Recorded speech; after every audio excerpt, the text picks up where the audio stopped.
하나님 아버지, 오늘도 저희를 불러주심을 감사합니다.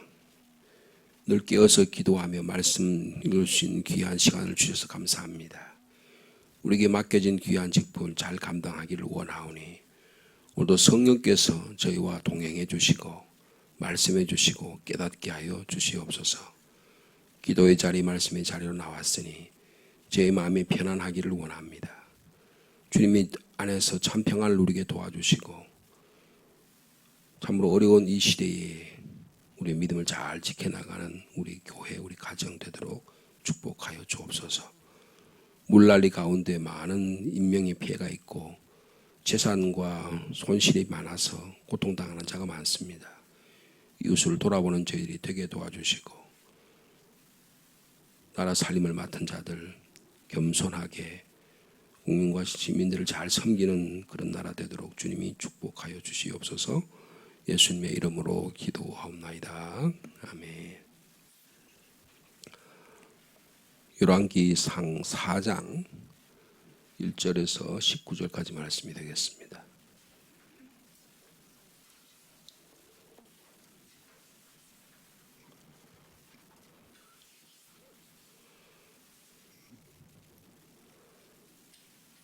열왕기상 4장 1절 말씀 제가 먼저 받드리겠습니다. 솔로몬 왕이 온 이스라엘의 왕이 되었고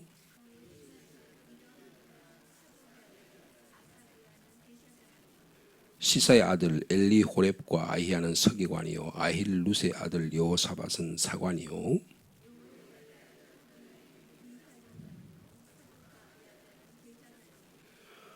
나단의 아들 아사리아는 지방 관장의 두령이요 나단의 아들 사붓은 제사장이니 왕의 벗이요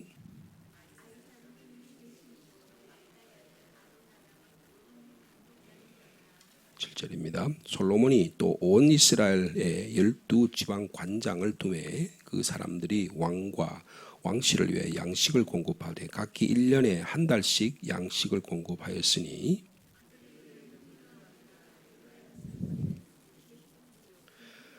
마가스와 사알빔과 벳세메스와 엘론 벳하나네에는 벤데겔이요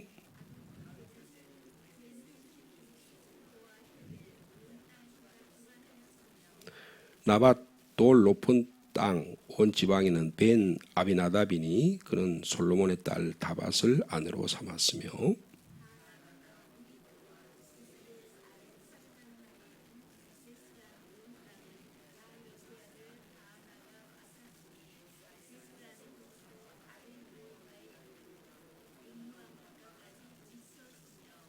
길랏 라못에는 벤 게벨이니 그는 길랏에 있는 므낫세의 아들 야일의 모든 마을을 주관하였고 또 바산 아르곱 땅의 성벽과 높이장이 있는 60개의 큰 성읍을 주관하였으며 납달리에는 아히마스니 그는 솔로몬의 딸 바스맛을 아내로 삼았으며 이사갈에는 바루아의 아들 여호사밧이요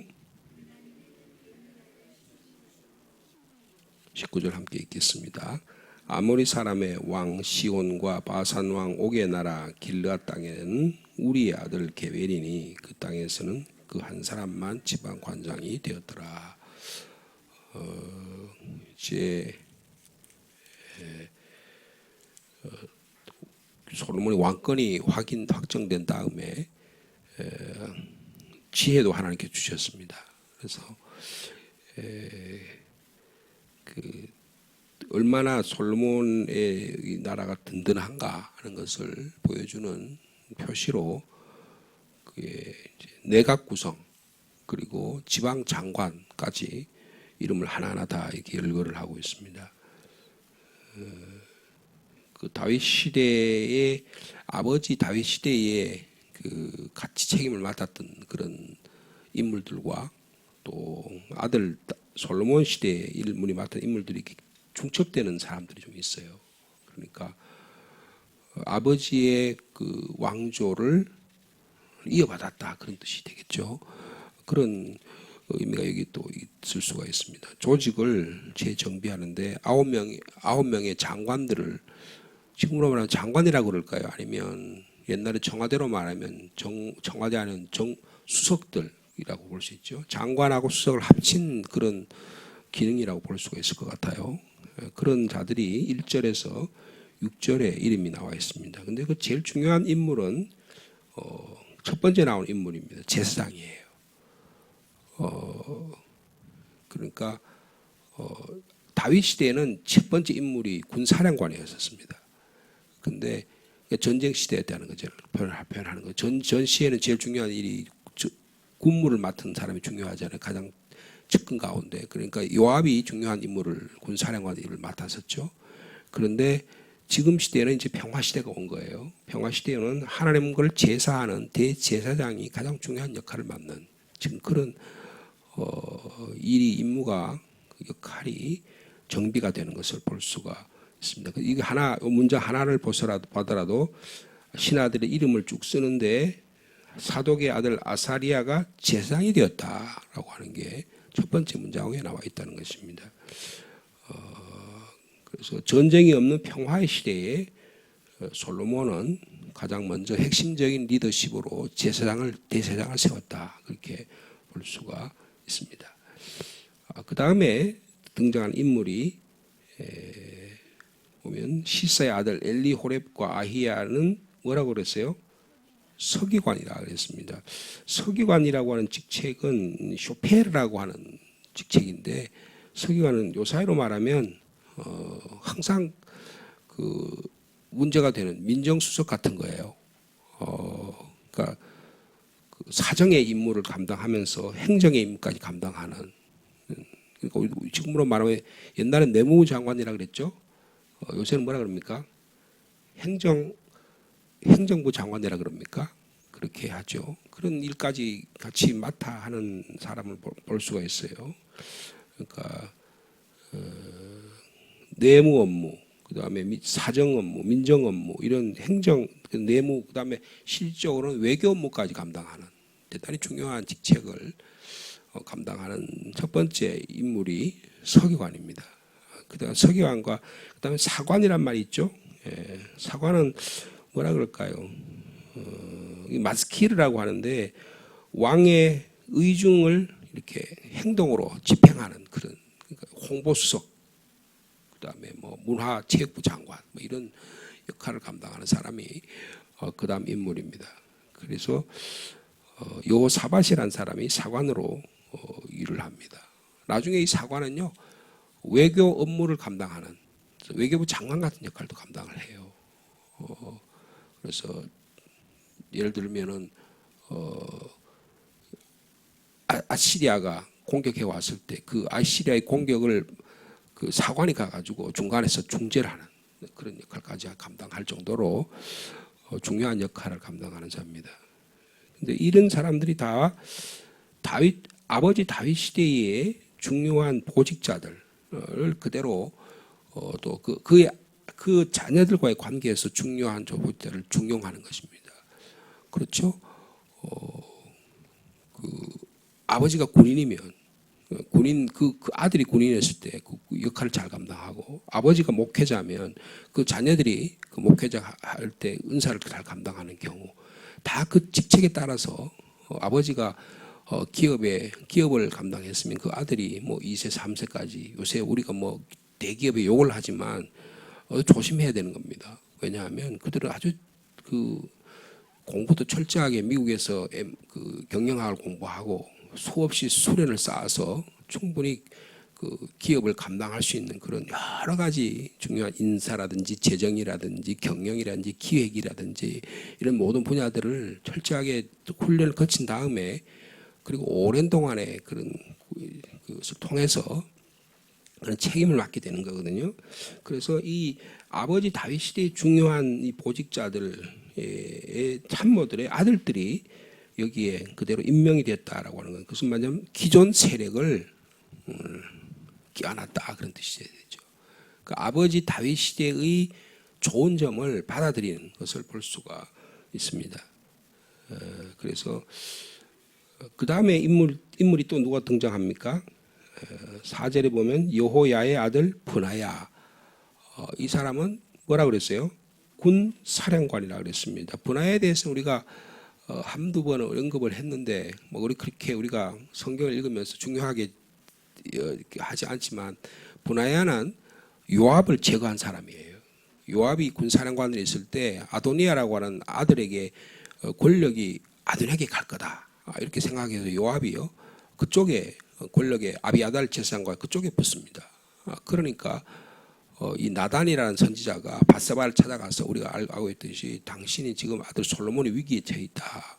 왕에게 찾아가서 이실직고로 해서 왕이 명령을 통해서 당신 아들 솔로몬이 왕위에 앉는다는 것을 보여주라.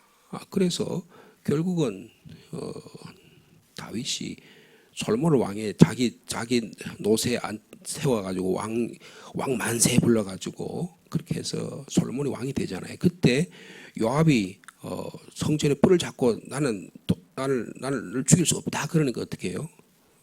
바로 분하야를 보내가지고 요압을 제거하는 그런. 그래서 이 분하야는 그 당시로 말하면 뭐라 그럴까요?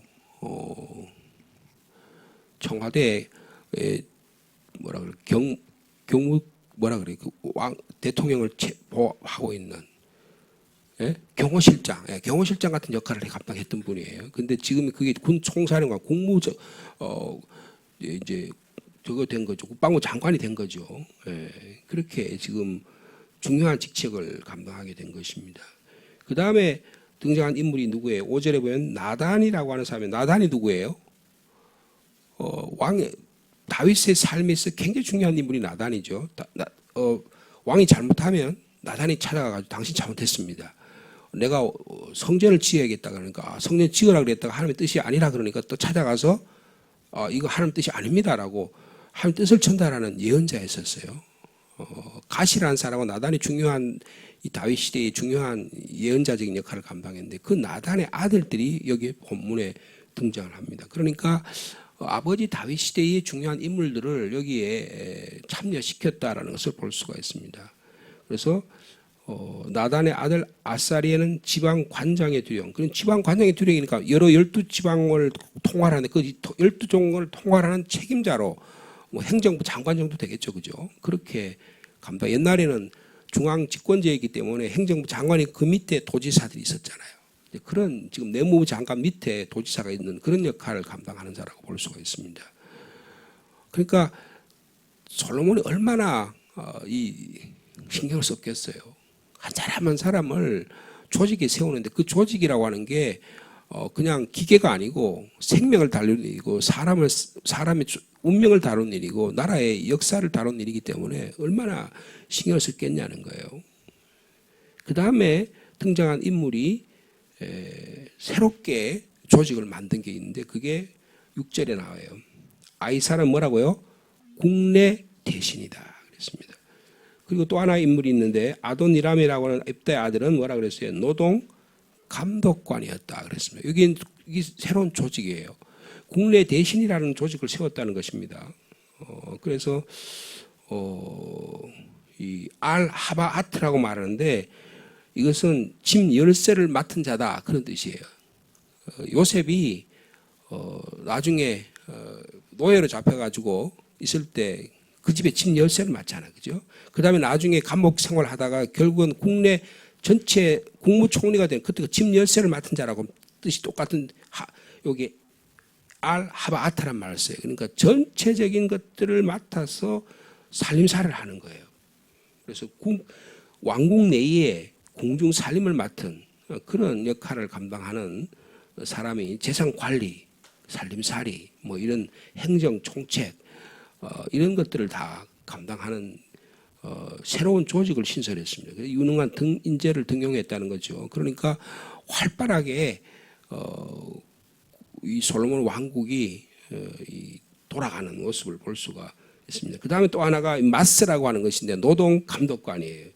이 건축 사업을 엄청 많이 했다는 것입니다. 왕궁을 짓죠. 그 다음에 하나님의 성전을 짓는 이 일들이 오래 기간이 걸렸기 때문에 거기에 책임자까지 맡겼다. 그러니까 이 다윗 시대의 통치의 연속성 속에서 새로운 조직을 신구를 좀 균형 있게 이렇게 맞추는 역할을 감당했다라는 것을 볼 수가 있습니다. 행정 조직을 조정함으로 말 유능한 인재를 등용하고 발탁하는 그런 왕의 리더십을 여기서 잘 볼 수가 있습니다. 그 다음에 7절에서부터 등장하는 인물들은 주로 뭐예요? 지방 관장이라 그랬습니다. 그러니까 우리나라로 말하면 도지사 같은 역할이라고 볼 수가 있을 것 같아요. 전국을 12지역으로 나눴습니다. 12지역으로 나누고 행정구역을 12지파했잖아요. 근데 꼭 지파별로 한 건 아니지만 오늘 본문을 보면 지파별로라고 한 건 아니라고 봐요. 근데 12행정구역을 나눴습니다. 근데 그 8절에서부터 근데 그 12행정구역이 하는 역할이 뭐냐 하면 중앙정부가 제대로 돌아갈 수 있도록 왕궁과 왕실이 제대로 돌아갈 수 있도록 그게 재정적인 것을 공급하는 양식을 공급하는 그런 역할을 감당하도록 했다. 세금을 걷어가지고 그래서 중앙 정부가 할 수 있도록 그러니까 다윗 시대, 사울 시대 사울이 한 40년 정도 통치를 했잖아요. 사울은 주로 자기 가족끼리 통치를 했어요. 그러니까 아주 좁은 통치를 했다고 그랬어요. 다윗은 다른 이방 족속들까지 전부 다 통과를 해가지고 굉장히 통이 크게 그렇게 통치를 했어요. 그런데 전쟁 기간이었기 때문에 과도기였다고 볼 수 있죠.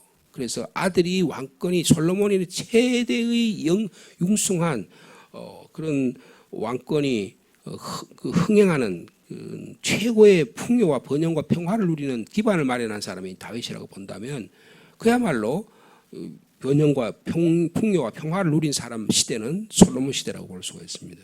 그래서 이게 이렇게 자세하게 여기에 행정 조직까지 등장을 시키는 것입니다. 근데 이들이 어떻게 해요? 7절에 보니까 왕과 왕실을 위해 양식을 공급했는데 1년에 한 달씩 양식을 공급했다 그랬어요. 한쪽에 너무 일을 부과시키지 않았다는 것입니다. 한 달씩 골고루 부담을 줘서 서로 조정하게 되고 서로 또 너무 과도하게 일을 부과하지 않는 그런 역할을 감당하도록 행정 조직을 여기다가 지방의 도지사 같이 신중하게 계획하지만 과감하게 이를 추진할 수 있도록 그렇게 골고루 등용했다는 것을 볼 수가 있습니다. 한 달에 한 번씩 왕궁에 사용 물자를 조달하도록 골고루 부담하도록 지나친 부담이나 불만이 일어나지 않도록 이렇게 행정을 원활하게 수행했다라는 것을 말씀하고 있습니다. 근데 거기 보면 독특한 일이 나오는데 여러분 그 자세히 보면 8절부터 보면요. 사람 이름이 에브라임 산지에는 누구라 그랬어요? 벤 호리요. 마가스와 살람과 베세메스와 벤 하론에서는 또 벤 되게 벤이란 말이죠. 벤 그죠? 벤이란 말. 벤이란 말은 누구의 아들이란 뜻입니다.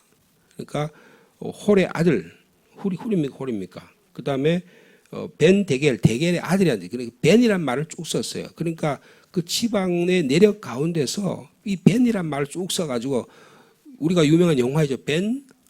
벤허라는 영화 있잖아요. 그 누구 허의 아들이라 그런 뜻이에요. 그죠? 그러니까 여기 이제 이 벤이라는 인물이 쭉 등장을 합니다. 그 다음에 11절에 가면 그 나밧 돌 높은 땅 온 지방에는 누가 그 지방 장관이 됐어요? 벤 아비나답이니 그는 솔로몬의 딸 다밧을 아내로 삼았다 그랬습니다. 그러니까 그 12명의 지방 장관 중에 이 솔로몬의 사위가 있어요. 또 한 명이 있죠. 여러분 어디 있어요? 15절에 보면 납달리에는 아히마스니 그는 솔로몬의 딸 바스맛을 아내로 삼았다 그랬습니다. 그러니까 아마 솔로몬이 공식적으로 여기 등장하는 인물을 보면 딸이 2명이에요. 그죠?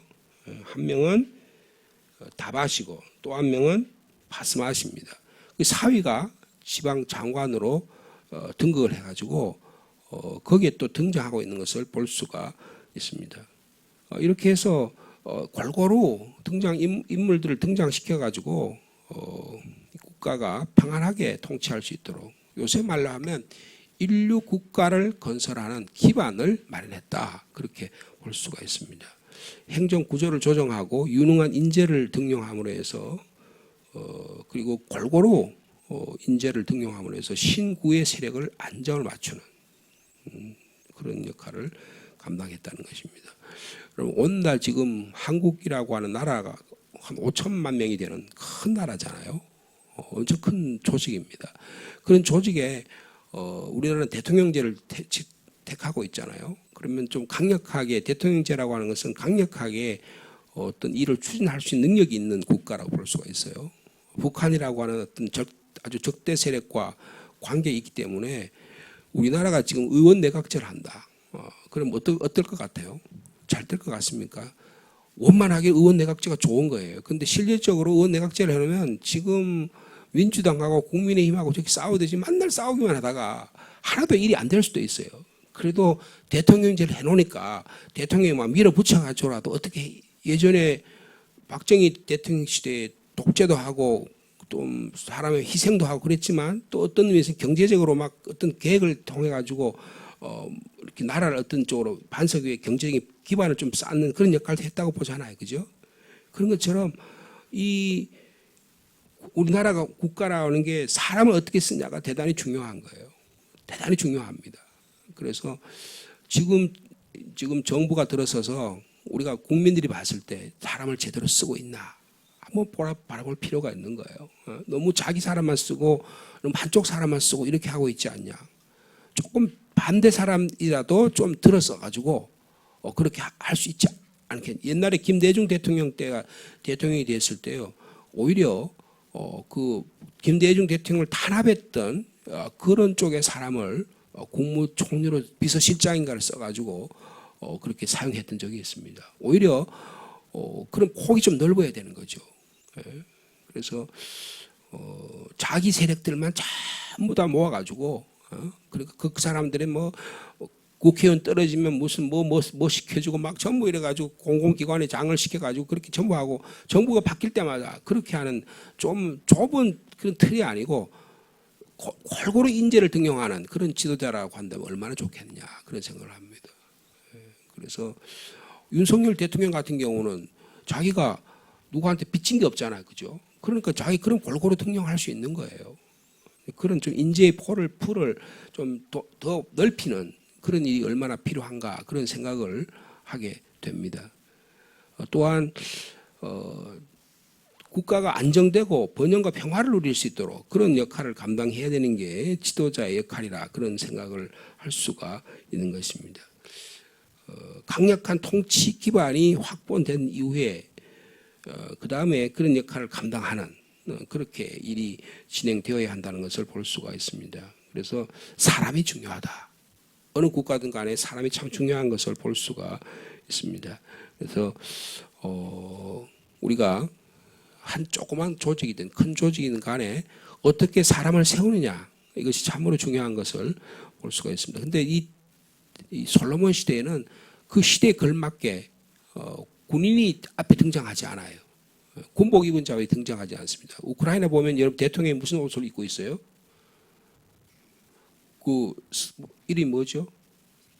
젤렌스키라는 사람이 뭘 입고 있어요? 군복을 입고 있잖아요. 늘 군복을 입고 있잖아요. 그 정장하고 있지 않다고요. 이 전시라고 하는 것을 국민들에게 보여주려고 그렇게 하고 있잖아요. 그런데 우리나라가 만날 대통령이 군복 입고 있으면 어떻게 분위기가 살벌하겠죠. 그러니까 지금은 평화시대라는 거예요. 그것을 보여주는 것입니다. 그리고 제사장을 제일 먼저 세웠다는 하나님과의 관계가 중요하다. 평화시대 하나님과 관계가 늘 중요하다는 것, 예배가 중요하다. 하나님 말씀의 토대 위에 살아가는 삶이 중요하다는 것을 여기에 상징적으로 보여주고 있는 것입니다. 또 그리고 올바른 그 조세 업무 그리고 행정 업무가 잘 갖춰져야 그 나라가 건강한 나라라는 것을 볼 수가 있는 것입니다. 여기 단순히 그냥 솔로몬이 강요를 세우고 중앙정부의 강요를 세우고 지방의 장관을 세웠다 이런 의미라기보다는 전체적으로 균형 있는 감각을 가진 지도자가 솔로몬이라는 사람이 얼마나 조직적으로 인사 관리를 하고 그리고 행정 관리를 하고 조직 관리를 했느냐 하는 것을 볼 수가 있는 것입니다. 그래서 우리의 삶 속에서도요 이런 사람들을 예를 들면 교회도 여러 부서마다 우리가 뭐 위원회가 여러 위원회가 있잖아요. 그 위원회에 맞게 골고루 인재가 등용이 되고 그다음에 재직들이 그 일을 잘 감당하고 은사에 맞게 일을 감당하는 일이 얼마나 소중하냐 하는 것을 볼 수가 있습니다. 일을 맡겨놓으면 알 수가 있잖아요. 그 일을 맡겨놓으면 이분이 이 일을 제대로 감당하면 그 기관은 잘 돌아가요. 근데 그 일을 맡겨놨는데도 불구하고 그 일이 잘 안 되는 거는 그분이 역할을 잘 감당을 못한다고 볼 수가 있는 거예요. 그럼 어떻게 해야 돼요? 노력하고 연구해가지고 여러 사람들이 서로 도와서 그 일을 잘 감당할 수 있도록 일을 감당해야 한다는 것입니다. 그런 의미에서 솔로몬은 대단히 지혜로운 왕이었다는 걸 볼 수 있어요. 자기 혼자 일을 다 감당하지 않는다는 거죠. 자기가 혼자 일을 다 감당해서 어떻게 합니까? 그 무거운 짐을 어떻게 졌겠습니까? 예? 국민들이 어려운 예를 들면 장기 둘이 나타나가지고 어려움이 있을 때 그 재판하는 이런 아주 중요한 일들은 자기가 잘 감당을 했어요. 그럼 나머지 일들은 충분히 능력 있는 자들에게 일을 맡겨주고 있다는 것을 볼 수가 있는 것입니다. 그래서 여러분 4장 1절에 솔로몬 왕이 뭐라 그랬어요? 온 이스라엘의 왕이 되었다. 그 다음에 또 7절이면 솔로몬이 또 온 이스라엘의 12지방의 관장을 두었다. 그래서 전 이스라엘을 통과하는 행정, 그러니까 중앙정부와 지방행정까지도 잘 다스리는 지도자가 되었음을 온 이스라엘의 말을 통해서 여기서 표현하고 있는 것입니다. 여러분, 오늘 저희들이 이 말씀을 읽으면서 우리 교회의 이 올바른 일들을 은사를 잘 감당하는 그런 교회를 위해서 기도해야 될 터이고요. 특별히 우리나라가 지금 어떤 의미에서는 너무 갈등 이런 것을 해가지고 힘든 과정이 있잖아요. 그러나 또 조금 넓게 보면요, 이런 갈등을 통해서 대결을 통해서 가는 국가가 좀 성장하는 그런 면도 있다고 볼 수 있어요. 국민들이요 지혜롭기 때문에 내년 선거 때 보면 알 수 있는 거예요. 두고 보라. 너희들이 어떻게 하는지 잘 두고 보고 그 다음에 우리가 판단하겠다. 이것을 명확하게 보여줘야 되는 거거든요. 그래야지만 국가가 건전하게 뭐라 그럴까요? 잘못됐으면 고치고 또 반성하고 이렇게 하면서 국가가 좀 더 성장하는 그런 계기가 될 수 있으리라고 생각합니다. 그래서 이 어떤 조직들 가운데도 사람이 중요하다. 어떤 사람이 그곳에 들어가서 일하느냐가 중요하다는 것을 말씀하고 있습니다. 우리 나라와 민족을 위해서 기도하시는 저 여러분 되기를 축복합니다. 걸어가신 하나님 아버지, 솔로몬 시대가 얼마나 안정되고 또 조직이 정비되고 또 국가가 평화의 상황인 것을 살펴보았습니다. 행정 구조를 조정하고 유능한 인재를 등용함으로 그 나라가 새로워지는 것을 볼 수가 있습니다. 주님, 저희들의 내면의 삶이 잘 평화롭고 안정되고 조직되기를 원합니다. 성령께서 우리의 마음을 다스려 주셔서 우리의 어긋난 부분들, 우리의 어그러진 부분들이 정리되기를 원합니다. 우리의 잘못된 성품들을 고쳐주시고 우리 어긋난 삐걱된 부분들을 주님 바로 세워주시기를 원합니다. 우리 가정과 우리의 교회와 나가서 이 나라 민족을 위해서도 기도드립니다. 어떤 부분이 어긋나서 우리가 힘들어하는지 성령께서 비추어 주시고 그 부분들을 고쳐주시기를 원합니다. 사람이 중요한 것을 오늘 저희들이 배웠습니다. 하나님을 예배하는 자, 하나님과 관계를 바로 세운 자, 늘 하나님의 말씀 위에 세워진 자가 그것에 세워질 때, 하나님을 두려워하는 자가 세워질 때 그 사회와 그 국가는 안정되게 이루어지게 될 줄로 믿습니다. 주님, 솔로몬은 온 이스라엘의 왕이 되어 대제사장을 가장 중요한 역할로 세우는 이 모습을 볼 수가 있습니다. 그리고 지방의 장관들을 세우면서 골고루 그들에게 부담을 주고 골고루 그들의 임무를 부당함으로 한쪽으로 치우치지 않는 균형 감각이 있는 그런 인사를 단행한 것을 볼 수가 있습니다. 주님, 이 나라도 그런 나라가 되기를 원합니다. 불평과 불만이 일어난 그런 공동체가 아니라 하나님의 영광을 위하여 서로 협력하며 서로의 연약한 부분을 세워나가는 위로하는 그런 공동체가 될 수 있도록 인도하여 주시옵소서. 아내가 힘들어하면 남편이 위로하고 남편이 힘들어하면 아내가 기도하는 그런 가정이 되게 도와주시고 자녀가 힘들어하면 부모님들이 더 힘을 공급하는 그런 가정이 될 수 있도록 역사하여 주옵소서. 교회 공동체도 마찬가지입니다. 우리 성도들의 연약한 부분들은 교회 목회자들과 우리 장로님들이 힘을 북돋아주는 그런 교회가 되게 도와주시고, 또 목회자가 하나님의 일들을 감당할 때는 온 성도들이 함께 힘을 합해서 하나님의 나라 만들어가는 거룩한 공동체 될 수 있도록 주께서 역사하여 주시옵소서. 주님, 긴 장마가 언제까지 지속될지 알 수 없습니다. 비 피해가 너무 많습니다. 이 주변에도 문경과 예천과 영주, 봉화 지역, 그리고 여러 지역에 어려움을 당한 사람들이 많이 있습니다. 주변의 교회도 둘러보게 도와주시고, 또 상주 영락교회도 비 피해가 많다고 합니다. 주님께서 함께 도와주시기를 원합니다. 주님, 그래서 하나님의 교회가 든든히 세워지게 도와주시고, 또 우리 주변을 돌아보아 연약한 자를 세워나가는 믿음의 공동체가 될 수 있도록 인도하여 주옵소서. 오늘 수요일 저녁에는 허태환 선교사가 와서 선교 현장을 보고하려고 합니다. 아버지 하나님, 이 7월 달에 우리가 세계 곳곳에 나가서 복음을 전하지는 못하지만 곳곳에서 선교 정하는 그들을 기도하며 후원할 수 있는 저희들 되게 하여 주옵소서. 땅끝까지 이르러 복음 증거하는 전도자의 삶을 살 수 있도록 역사하여 주시옵소서. 예수님의 이름으로 기도하옵나이다. 아멘.